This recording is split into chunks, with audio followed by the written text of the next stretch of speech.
Pronto, passou o barulho aqui, posso recomeçar.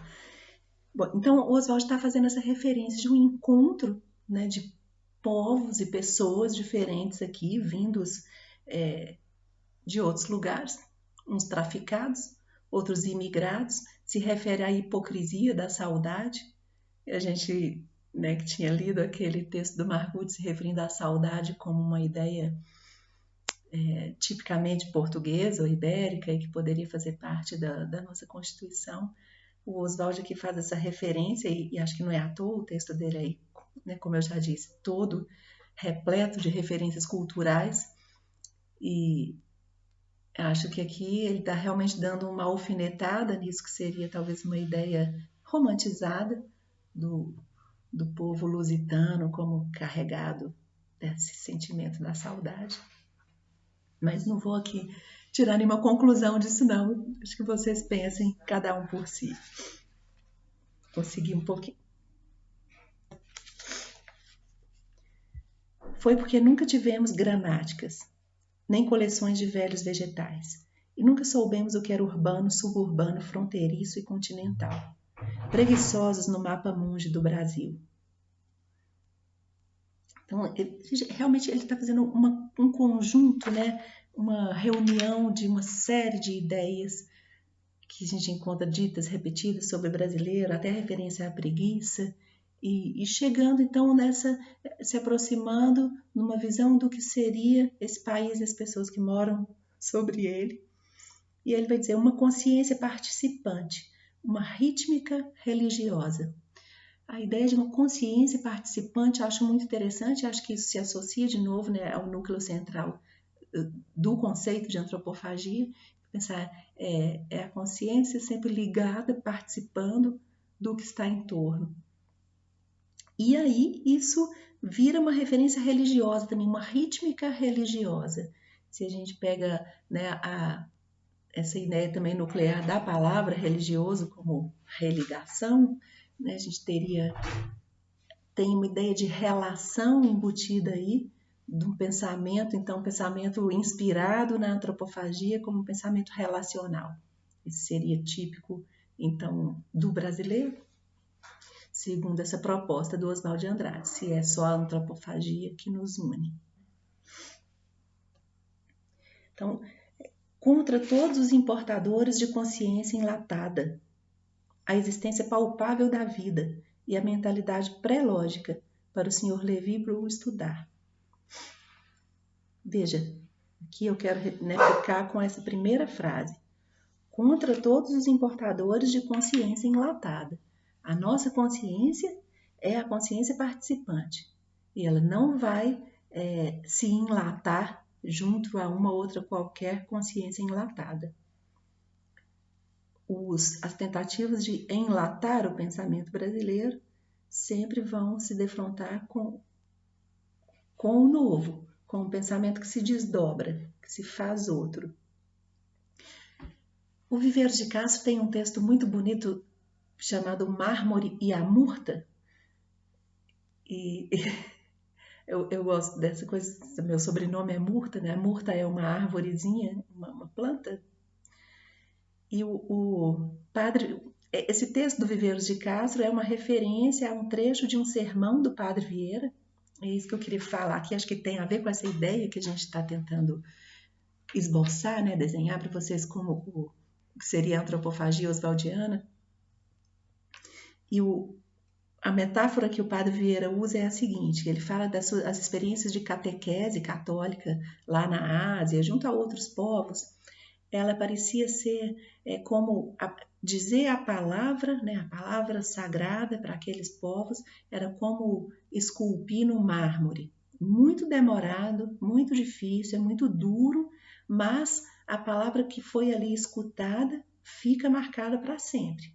Né? A marca que você faz no mármore não vai ser perdida. E aí ele vai dizer, aqui no Brasil é diferente.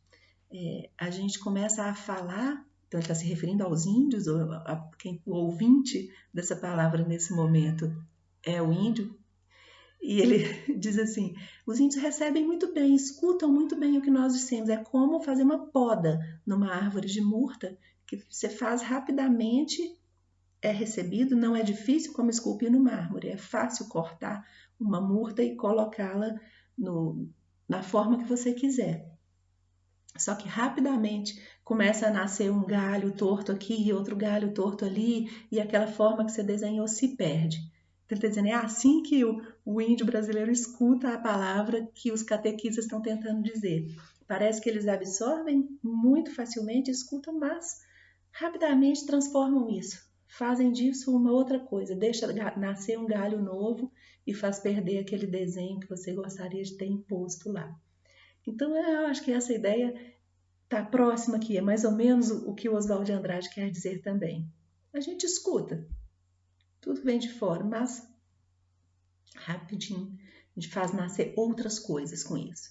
Então, a nossa consciência não se enlata. Quando ela parece estar enlatada, é porque realmente alguma coisa aí... acho que o Oswald poderia dizer assim, a consciência brasileira se enlatou, ela está se perdendo, ela está se perdendo de si mesma. Porque se ela encontrar o que é o seu cerne, o que seria o mais típico de um pensamento brasileiro, veja, está embutido aqui a proposta de que há algo típico do pensamento brasileiro, que é a antropofagia. Se a gente não estiver exercendo isso, é porque a gente está perdendo ligação com aquilo que nos constitui como um ser pensante típico do Brasil. Não estou dizendo para vocês que eu assino embaixo dessa ideia, mas eu acho que é uma ideia bastante instigante para a gente. Eu gostaria de que isso fosse verdade. Eu gostaria que o meu pensamento tivesse essa característica do antropófago. Se não for, né? Quer dizer, se isso for tudo uma grande bobagem, se não existir mesmo traços típicos de um pensamento, de um povo, mas pelo menos acho que a proposta que Oswald de Andrade faz, ela é muito instigante para a gente tentar remexer os nossos próprios pensamentos. Então, vamos lá. Logo depois ele diz: queremos a Revolução Caraíba, maior que a Revolução Francesa, a unificação de todas as revoltas eficazes na direção do homem. Sem nós, a Europa não teria sequer a sua pobre Declaração dos Direitos do Homem.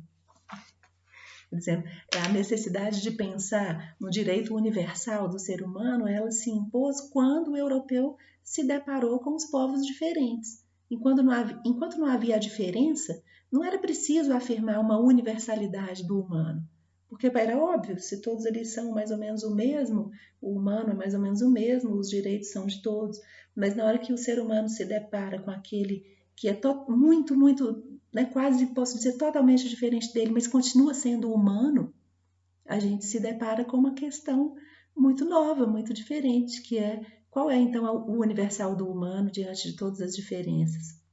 É daí que provém a necessidade de afirmar universalmente, por exemplo, os direitos de todos os humanos, uma declaração universal dos direitos humanos diante de toda a diferença encontrada. E aí, né, no início do parágrafo, ele diz: queremos a Revolução Caraíba. A palavra queremos aqui é muito importante. Acho que tem a ver com o que eu tinha acabado de dizer antes, que se não formos mesmo assim, que queiramos ser assim. Então, essa ideia da antropofagia para o Oswald, vou repetir aqui, ela tem um sentido de dizer que somos, mas também ela tem um imperativo, né, uma proposta, um convite para que sejamos. Por isso aponta, eu acho, também para o futuro. Ele tem uma inspiração no passado dos nossos índios, de 500 anos atrás, ou na sua época 400 anos antes. Ele tem um movimento, ele está inserido num movimento absolutamente real e presente no momento que ele vive, que é ali aquele grupo que está movimentando o modernismo, fazendo cultura, fazendo movimentação política, e está fazendo uma proposta, um apontamento para o futuro também, a ponto da gente estar aqui 100 anos depois, lendo esse manifesto tão pouco racional, né? Tão pouco filosófico nesse sentido da racionalidade, e achando que ainda é pertinente para nutrir o nosso pensamento. Logo depois, a Idade de Ouro anunciada pela América, a Idade de Ouro, e todas as guerras. Ele... Sempre muita ironia também, né, gente? Muita brincadeira nesse texto, muita insinuação de coisas. Então, tem uma idade de ouro, vinham buscar ouro aqui, ele está querendo propor um outro ouro, um ouro de pensar, um ouro no modo de pensar. Não é mais o ouro para produzir riqueza material, mas um ouro para produzir riqueza de pensamento. Filiação. O contato com o Brasil Caraíba. Uve Lenhaton Brinter, desculpem, pronúncia francesa minha terrível. Montaigne, o homem natural. Rousseau, da Revolução Francesa ao romantismo, a Revolução Bolchevista, a Revolução Surrealista e ao bárbaro tecnizado de Kesselring. Caminhamos. Essa ideia, essa expressão bárbaro tecnizado, ela é muito boa também, porque quando a gente está fazendo referência, querendo buscar um movimento de pensamento a partir de uma matriz indígena, não é que ninguém está querendo voltar para a floresta e viver lá do modo como esses índios viviam há 500 anos. Não é para hoje, quando a gente vê um indígena com celular na mão, dizer, nossa, mas ele não é mais índio, que ele está usando coisas que são nossas. Veja, a antropofagia permite para a gente pensar com muita tranquilidade, sem nenhum susto sobre tudo isso. É o índio com o celular na mão, é o índio Davi Copenau viajou pela Europa, falando sobre o Brasil, falando sobre o seu povo. É o índio sendo capaz de fazer sendo capaz? Não, capaz ele sempre foi. É o índio querendo fazer todo esse movimento e sem deixar de ser índio. Então é o bárbaro tecnizado, não perder a nossa alma bárbara, bárbaro em contraponto ao civilizado a partir do ponto de vista europeu, mas sem deixar de participar do movimento coletivo da técnica, porque não ter acesso à técnica é um modo também de ser colocado de fora de um certo diálogo entre todos. Nesse nosso mundo agora, então, 100 anos depois do Oswald, muito mais ainda, né? Toda a ideia da globalização pela tecnologia e ficar excluído de um contato virtual, de um contato internetico, por exemplo, hoje, algo que ele não conheceu, estar excluído, né? Colocado de fora dos grandes debates do que está acontecendo no coletivo do mundo. Então, não é isso. É poder estar inserido, sim, nesses grandes movimentos, mas sem perder a sua estrutura bárbara, ou outra, ou diferente, né? Aquilo que não é o mesmo.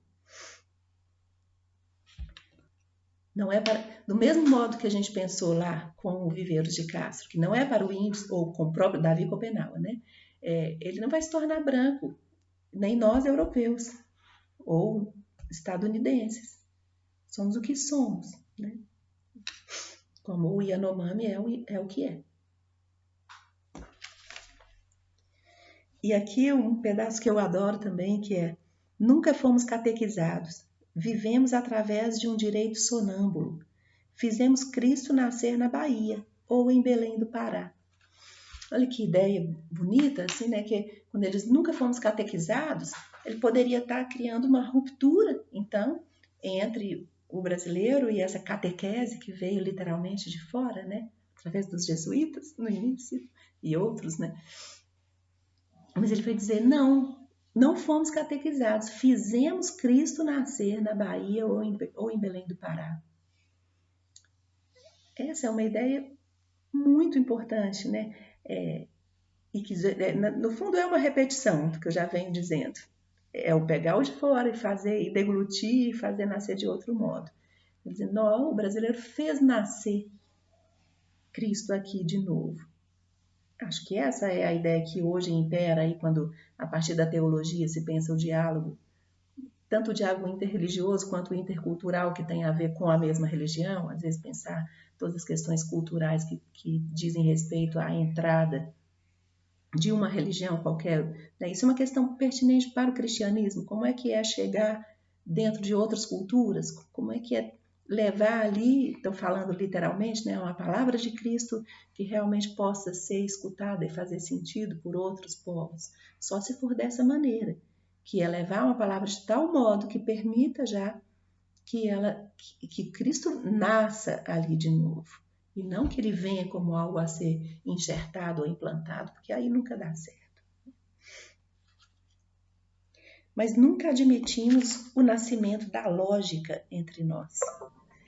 Então, a lógica, que ele está colocando então um posicionamento antilógico, dizendo, não, essa lógica, a lógica enquadrada, a lógica como imposição ao pensamento, essa não vai entrar. Nessa lógica nós não vamos penetrar. Preciso seguir pensando com o nosso modo. Contra o padre Vieira, autor do nosso primeiro empréstimo para ganhar comissão, o rei analfabeto dissera-lhe: ponha isso no papel, mas sem muita lábia. Fez-se o empréstimo. Gravou-se açúcar brasileiro. Vieira deixou o dinheiro em Portugal e nos trouxe a lábia. Essa referência aqui, né? Essa questão financeira econômica ligada ao Vieira, a gente deixa de lado também, para não se perder. Mas vamos ficar com essa última frasezinha. Vieira nos trouxe a lábia. Então ele está dizendo contra o padre Vieira e ao mesmo tempo reconhecendo que... acho que mesmo nesse reconhecimento ainda há uma posição, né, contrária ao que seria essa lábia. Está falando, o Vieira trouxe a retórica, né? Daqui a algumas semanas a gente vai ler um sermão do padre Vieira que tenta, através de muita retorção, fazer ainda algum tipo de justificativa para a escravidão negra no Brasil. E então é uma lábia que pode caminhar em sentidos aí não muito positivos, né? Eu acho que é isso que o Oswald está querendo dizer, essa retorção da palavra, da linguagem, da retórica mesmo, que nem sempre seria bem-vinda. Mas que eu acho que tem também aí o seu aspecto que é interessante, que hoje faz parte também do nosso modo, que é a mesma capacidade de criar, e no caso do Vieira, então, criar dentro da linguagem, fazer exercícios de pensamento que tentem resolver, né, através de muitas circunvoluções, né, revoluções, as questões colocadas. Mas a posição do Oswald de Andrade, então, é contrária a isso. Ele falou, não temos que fazer conciliações desse nível, desse tipo. Preciso ter clareza do que é que nós somos e do que o outro é. O espírito recusa-se a conceber o espírito sem corpo. Então, aqui é uma coisa também muito bonita, muito interessante, que é... Deixa eu só terminar o parágrafozinho. O antropomorfismo, necessidade da vacina antropofágica para o equilíbrio contra as religiões de meridiano e as inquisições exteriores. A entrada do corpo aqui no pensamento dele é muito bacana também para a gente pensar. O espírito recusa-se a conceber o espírito sem corpo. Então, o espírito... Lá no ritual antropofágico já está implicada essa ideia de que ao comer a carne, mesmo a carne morta, já cozida, né, desse bravo guerreiro, eu posso absorver a bravura dele. Então é algo de espiritual que seria absorvido através do corpo.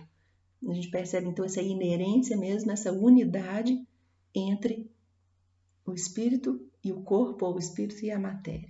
Está apontando isso nessa matriz do canibalismo mesmo.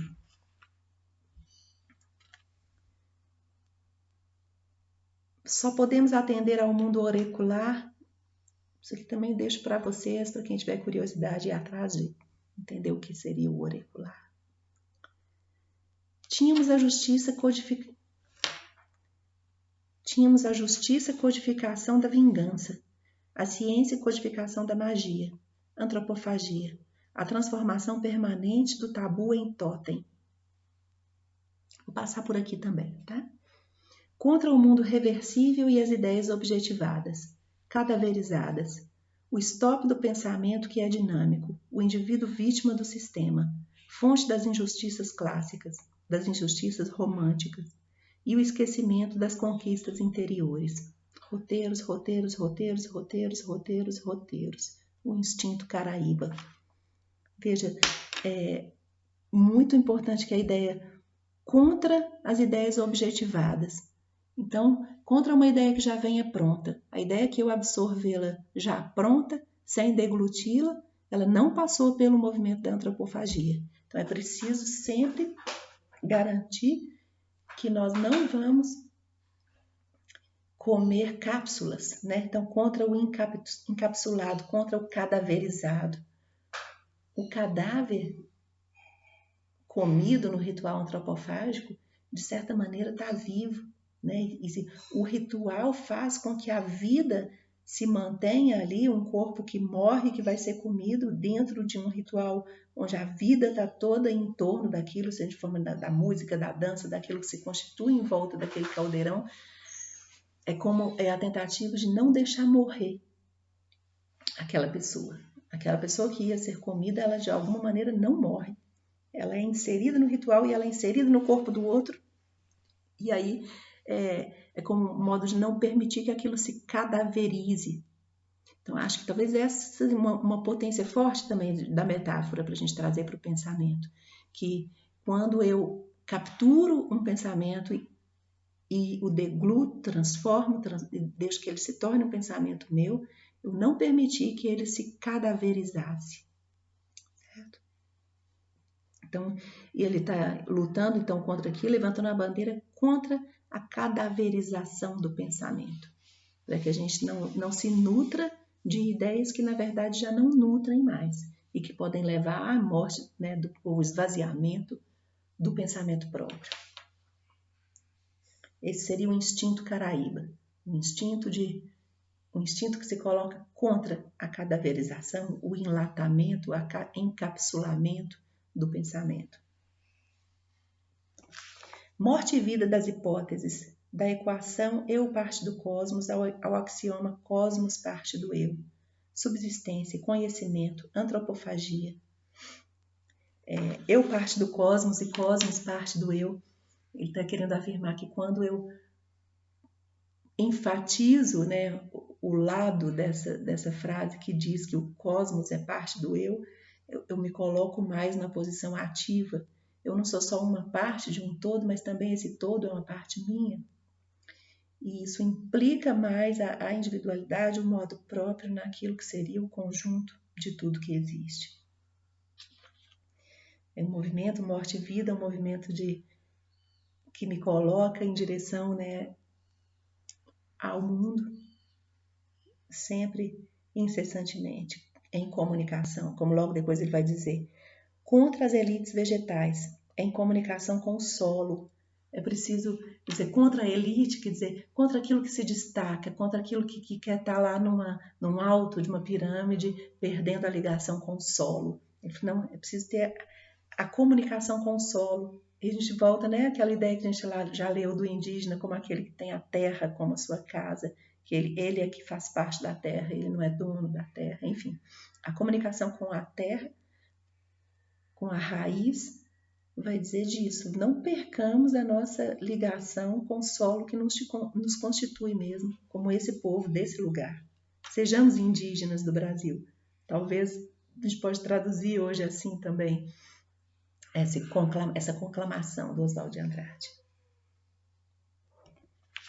Aí ele repete a ideia do nunca fomos catequizados, fizemos foi carnaval, o índio vestido de senador do império, fingindo de Pitt, ou figurando nas óperas de Alencar, cheio de bons sentimentos portugueses. Aqui uma ironia também, né? Já tínhamos o comunismo, já tínhamos a língua surrealista, a idade de ouro, catiti, catiti, mara, notiá, notiá, imara e peju. Ele está falando o modo indígena de viver aqui no Brasil, nas terras da América do Sul. Acho que talvez a gente pode pensar em todos esses povos originários. Eram já formas comunistas e surrealistas. Então, ele está participando de um movimento de muita novidade ali há 100 anos atrás, movimentando a arte brasileira como novo, e ele vai dizer, não, mas isso não é exatamente novo, porque isso já estava aqui, isso já fazia parte da nossa terra. Hoje ainda é muita novidade para nós, um modo indígena de viver. Aquilo que a gente comentou em sala ainda, né? Quando a deputada fala para o índio dentro do plenário nacional, como que vocês têm tanta terra e continuam miseráveis? A gente abordou naquele primeiro momento a incapacidade dela de perceber o modo de vida que é outro, mas aqui com essa matriz a gente pode repensar e pensar assim, não é porque tem uma novidade tão grande aí nesse outro modo de vista, para o nosso modo hoje constituído, né, inserido no capitalismo, numa lógica tal que só enxerga no dizer lá do Davi Koponawa, a mercadoria, nós somos o povo da mercadoria, para nós é uma novidade infinita ver alguém vivendo completamente de outra forma. O que o Oswald está falando é isso, para nós é uma novidade tão grande, está com eles já, desde sempre, desde que eles vivem assim. A magia e a vida. Tínhamos a relação e a distribuição dos bens físicos, dos bens morais, dos bens dignários. E sabíamos transpor o mistério e a morte com o auxílio de algumas formas gramaticais. Perguntei a um homem o que era o direito. Ele me respondeu que era a garantia do exercício da possibilidade. Esse homem chamava-se Gali Matias. Comi-o. Também não vou entrar aqui nessa viagem pelo mundo do direito, mas ele então só está querendo dizer, não, eu conheci esse, eu escutei o que ele tinha para dizer e eu o comi. Então, quando a gente perceber que, quando vocês sentirem assim, nossa, essa coisa que eu estou estudando eu entendi tão completamente que eu posso começar a pensar, e o meu pensamento agora já é um pensamento que contém essas ideias que eu capturei tão completamente. Aí você pode pensar assim, eu comi essas ideias. Essas ideias agora fazem parte do modo como eu penso.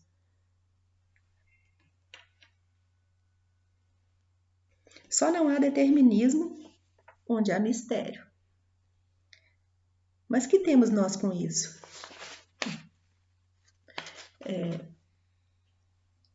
Contra o determinismo, né?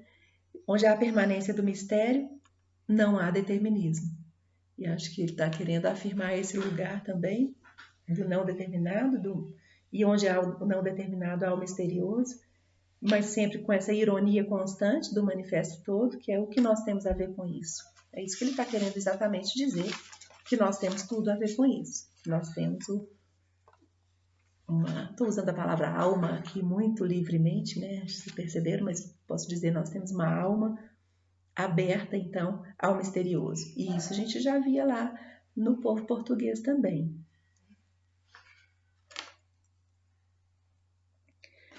Contra as histórias do homem que começam no Cabo Finisterra, o mundo não datado, não rubricado, sem Napoleão, sem César. A fixação do progresso por meio de catálogos e aparelhos de televisão, só a maquinária e os transfusores de sangue. Vou passar por aqui também. A gente já está ficando muito longo, né? Esses dois vídeos. Contra as sublimações antagônicas trazidas nas caravelas. Aqui acho importante. Contra as sublimações. Não é para a gente pensar as nossas diferenças, pensar assim, não, tá, o brasileiro foi formado por essas 3 matrizes originais, as caravelas trouxeram coisas, os navios negreiros trouxeram outras coisas, aqui já tinha mais alguém, e a gente rapidamente passa por isso, e como se isso não merecesse uma parada, um pensamento que se detivesse ali. Então, quando ele está dizendo contra isso, contra as sublimações, não vamos esquecer isso, vamos parar aqui um pouco, não sublimar no sentido de não partir para um outro pensamento que se colocasse elevado ou colocado acima dessa realidade. É preciso que a gente se detenha aqui na compreensão de que povo é esse específico que nós nos tornamos. Contra a verdade dos povos missionários, definida pela sagacidade de um antropófago, o Visconde de Cairu. É a mentira muitas vezes repetida. Tá? Então é para fazer uma verdade própria.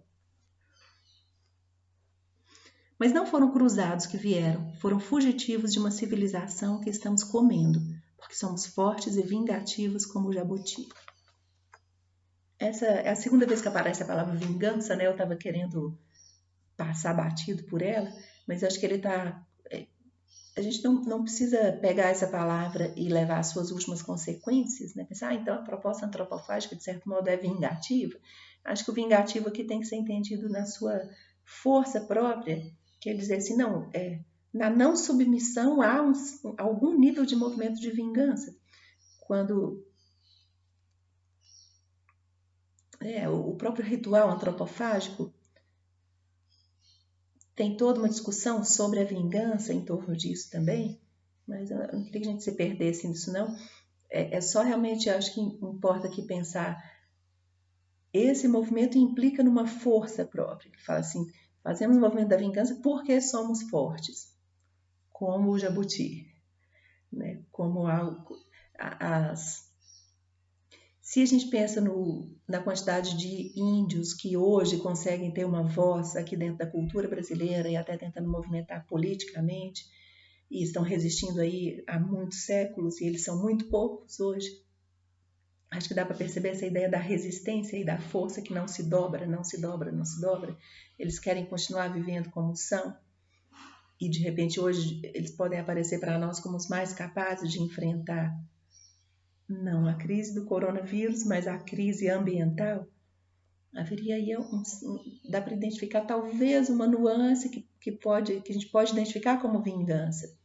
Aquilo que não se dobrou e que se coloca ainda numa posição talvez superior.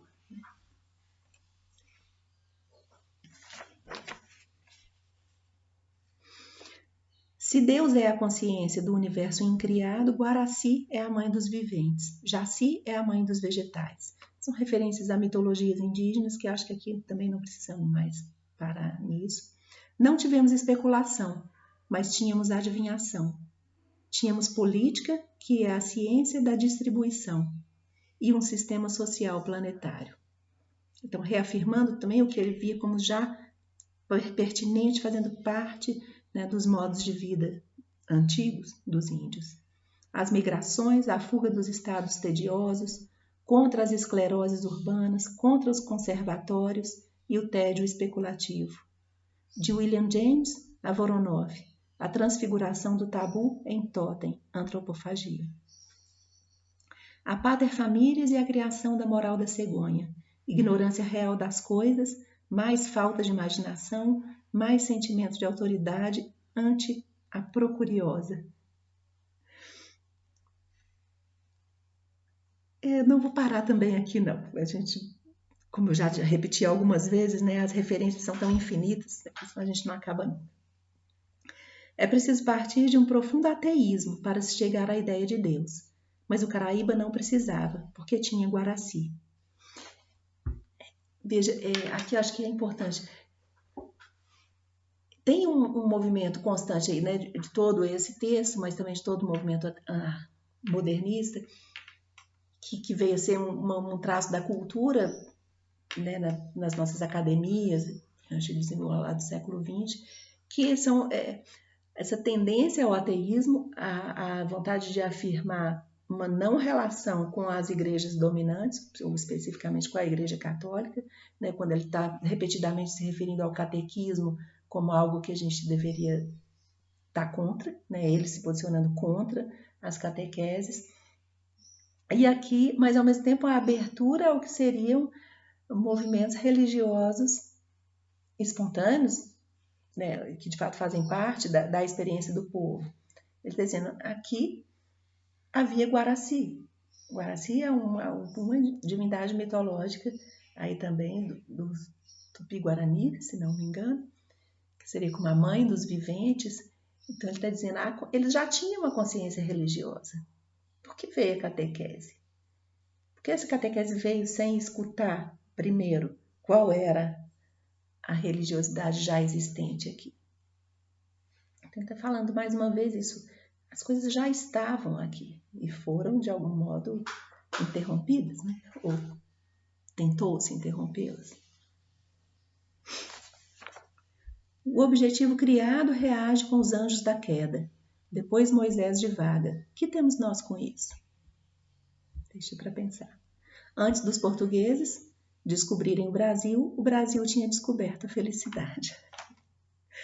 Aqui a gente pode pensar, tem uma romantização talvez, né? Mas ele está localizando isso, tá dizendo, não, antes da chegada dos portugueses, havia-se descoberto a felicidade aqui. Um modo de viver que se mantinha, que tinha permanência, e que se não tivesse sido interrompido, talvez estivesse aí florescendo daquele mesmo modo até hoje.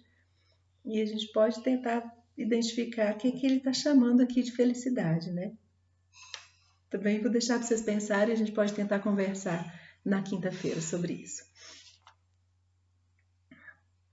contra o índio Tocheiro, o índio filho de Maria, afilhado de Catarina de Médicis e genro de Dom Antônio de Maris, né? Contra essas misturas que na verdade são dominadoras. A alegria é a prova dos 9. Aí de novo, havia a felicidade e o que nós precisamos é da alegria. A prova de que algo tá, a prova dos 9, né? Pensar assim, a prova de que algo tá bem, tá funcionando, tá no seu movimento criativo, instigante, sei lá, você pode viajar aqui para muitos lados, né? A prova de quê? Acho que a prova de que a humanidade tá bem é a alegria. Olha para um povo, se tiver alegria, deixa como ele tá. Se não tiver alegria, provavelmente tem algum nível de patologia também, né? Não sei. No matriarcado de Pindorama. Pindorama, vocês sabem que era esse nome dado a todas as... Era o nome dado pelos povos que viviam aqui a toda a terra, que eles percebiam. As Pindoramas, parece que se considera hoje que Pindorama se referia a mais do que o Brasil, exatamente. Seria toda a América do Sul, talvez. E aqui, então, o Oswald está dizendo que aqui havia um matriarcado. Às vezes a gente localiza muitos dos nossos males culturais no patriarcado, né? Então, esse mundo aí da felicidade, da alegria, seria um matriarcado. E vocês me contam se vocês acham que tudo isso é uma grande idealização, né, do que teria sido a vida desses povos antes da chegada dos portugueses. Ou se faz algum sentido para vocês. Contra a memória fonte do costume, a experiência pessoal renovada. Veja, todo o movimento modernista era uma luta contra os costumes, como depois os movimentos hippies vieram a ser também, décadas mais tarde, né? Então, você tem uma luta aqui contra as tradições, nesse sentido da tradição que aprisiona, que não permite o novo, que não permite a entrada individual das próprias ideias. Então, isso aí ele está dialogando exatamente com seus parceiros, com esse movimento que vem se colocar em nome de uma renovação radical, da abertura para a entrada do novo nos costumes. Isso tem uma dimensão ética também, né? Se a gente entende com o Padre Vaz que ética tem a ver com costume, e a gente pensar, então, quando há um movimento que vem tentar quebrar, a gente pode chamar isso de crise, né? Crise ética, que está tentando propor ou construir um novo modo de coletivo, um novo modo de relação, de sociabilidade. Somos concretistas.